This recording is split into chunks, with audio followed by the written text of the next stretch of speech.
Hey guys, it's Rochelle, and I am back with another use case for my custom OpenClaw setup. So, to remind you, if you have not been around, I was inspired by OpenClaw in late January, but I didn't want to follow your typical setup because of a bunch of concerns when it first came out around security and whatnot. So, I made my own version, and I made my own version through a database. And edge functions and cron jobs and all the cool things that you can see my other videos for how I set it up. But what I did now is I'm sharing use cases of how I use this setup. So one of my favorite setups is my political debate setup. And this has gone through some iterations and it's now in its biggest iteration. I'm excited to share it because it's been something I've wanted to put together. I just haven't made the time for it and I finally did. So I'm excited to share it with you. So, how this started out. As a part of my OpenClaw and why I wanted to do this, it's to close mental tabs, right? Life is hard. There's so many things to keep up with life. And realistically, I don't have time for it. I don't have time for life. Life is lifing. And so, one of the things that I always want to do, but I don't really have time for, is staying up on the news and just what's going on in the world. And I just don't have the mental bandwidth for it. It's just not there. And so my idea was, what if I had it summarize the news? I had seen that all over the place of what people were doing. And I was like, yeah, that could work. Okay. But I don't like to do things just like everyone else does things. I wanted to be more unique. And I wanted to tie in politics to it, specifically US politics, because I'm based in the US. And around US politics, there is a lot of controversy, right? You have left, right, center, and you have different viewpoints on different events going on in the world and locally. And so what my thought is I wanted to take an event and I wanted to get the viewpoints of all of those different political mindsets and be able to articulate why they thought a certain way about a particular event, and be able to cite their sources so that I could go and investigate further if I wanted to. So that's what I did. So my initial setup was through Discord, obviously. And actually, let me pull it up and let me show you what that looked like. Okay, so let's show you what this started out as. It started out as my political debate, and I did this in threads just to make life easier. And so what you can tell I have a lot, right? Way long time ago. And let's go to the very beginning and kind of see what this looks like. What this was is it started with a topic like Trump's State of the Union was the first one that I did in late February. And when I picked the topic, I had three different personalities. I had Casey Liberty is at the right, I have Sam Balance is the middle, and then Jordan Progress is the left leaning. And they would debate. I literally had it set up to where we would introduce, they would each had an opening position. They would debate back and forth based on that opening position. Then they would have concluding statements. And so it was very structured. It was kind of like I thought of the back in high school when you had the debate class, like that's how I structured it. And then Patch would come in on the back end. Patch is my main agent, and he's my little raccoon, and he would summarize, and then he would give a verdict of who won the debate. Now, this worked. This was totally fine. That was okay. It worked. Problems I ran into is it was repetitive. They kept saying the same things over and over. They did cite their sources. I used Perplexity so they could cite their sources really well. It was very much like they were standing on a stage and they were very theatrical about it, kind of like being on a stage, like they were running for office. And I didn't love that. Like it just didn't feel authentic. It didn't feel like it was relating to me as just a person living in the US. And so I kept refining those prompts to see how could I make them be more authentic. And so what I ended up landing on, so let's look at one like this.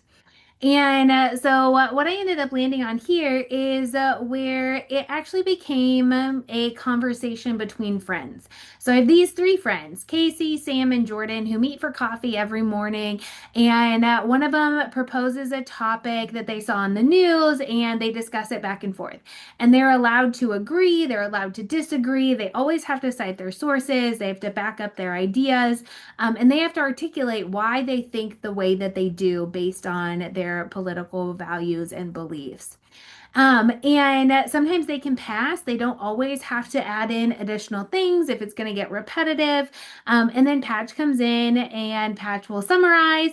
And then he will now propose three questions. It says, hey, here's things for you to think about if you want to investigate or come up with your own thoughts and conclusions.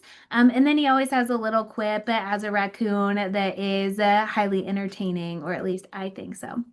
Now, this worked really well. It was great. I told people about it and they're like, oh, this is really cool. I like this. Can I get access and can I see it? And I was like, I don't really want to give you access to my Discord.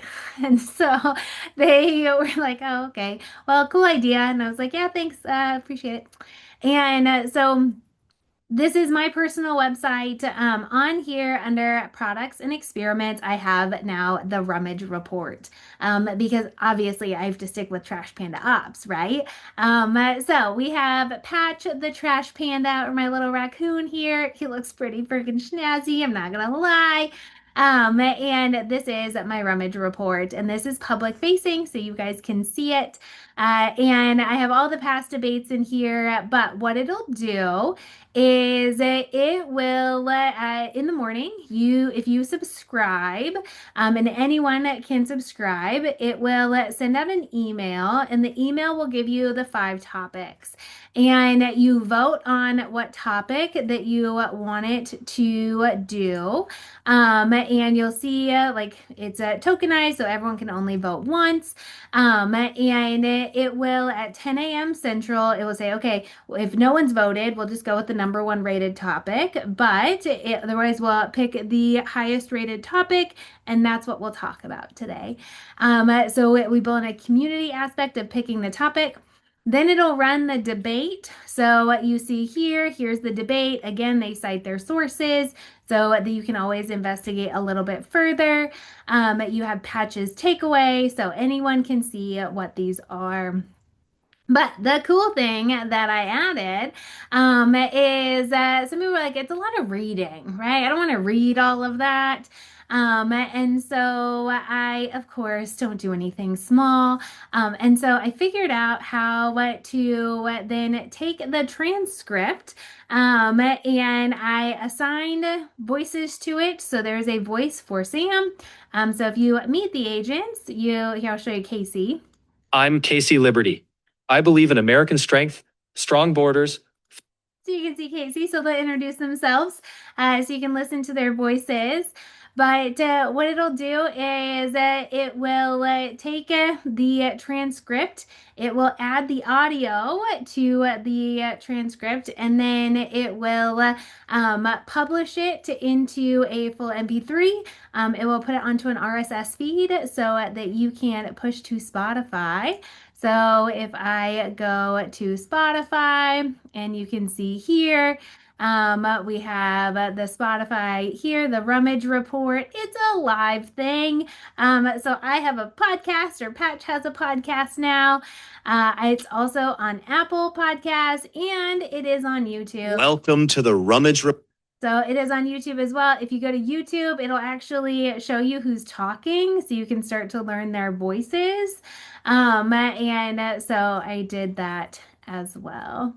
So that is how that works now. Now, with all of this, it is all within my Supabase dashboard, or Supabase database. So all of the content is there. That's where everything is stored. Now, there are some things that I learned in this. So, for example, down in the corner behind me, I don't know if you can see it, but if I click on it, there is a little trash can here. we have a Feed the Trash Panda thing on this. This is going to be community sourced. So the actual running the debate is really cheap. It is fractions of a penny to run the actual debate and get the content, but running the audio and clipping all those together to get the YouTube video and to get the actual RSS feed for Spotify and Apple Podcasts does cost a little bit more, not much, but does cost some money. And so what for that, I wanted to crowdsource that. So I integrated Stripe, and it will push out the date. So if you donate, it will say like, okay, well, we can make podcasts for this many dates. And if we hit a date that we can't do podcasts anymore, then we just won't do the podcast or the YouTube video, but it'll keep running the debate. And then when someone donates, it will up it up again, and we get more podcasts. So I added in a community aspect there as well. Now, some things that I learned as I did this and I played with this is RSS feeds. Didn't know what that was, but I publish the audio, or I don't do it. An Edge function does it, publishes the audio to an RSS feed, and that automatically pushes to Spotify and Apple Music. So that was super easy and really cool. When it came to the audio generation, audio and video is expensive. It just is. Like anything audio and video with AI is expensive. I originally had picked out voices with 11 Labs because 11 Labs is kind of the known audio if you're in the tech world when it comes to AI. And I picked out voices, had done a couple with it. And then I started doing price analysis when it came to putting it all together and how they do their subscription tiers and whatnot. And it just wasn't sustainable. To be able to get the audio, manage the subscription with 11 Labs, their overages fee to do it by API call, with like crowdsourcing it, and then also what to use Cloudinary with the transformations and everything, like it was adding up really fast. And so I worked with Cursor, like I always do, to optimize on cost because we are trash pandas. We don't like paying for anything, right? These are just fun. And so with that, originally using 11 Labs, it was going to be almost $2 a day to be able to do the debates through Spotify and Apple Podcasts, and then to publish on YouTube. And instead, I use the OpenAI. I use their audio because they have 13 different voices. It's not as good on the intonation. You can obviously tell it's auto-generated, but it's okay. It's not terrible for something that just runs on its own. I think it's totally fine. And it's 3 cents a day. And so, like, depending on how many words, 3 to 5 cents a day, I'm okay with that. I will totally take that reduction in cost. I also ran into on Cloudinary costs. Like, I store everything in Cloudinary, but I use the free plan. And it has to go through what's called the transformation when it joins all the clips together to make the videos. It's also how I make the reels for posting on Instagram for all my different brands.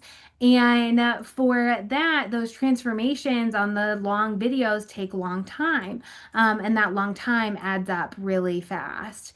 So with all of that, that added up really quick. And Cloudinary's pricing tiers, quite frankly, for a hobbyist suck.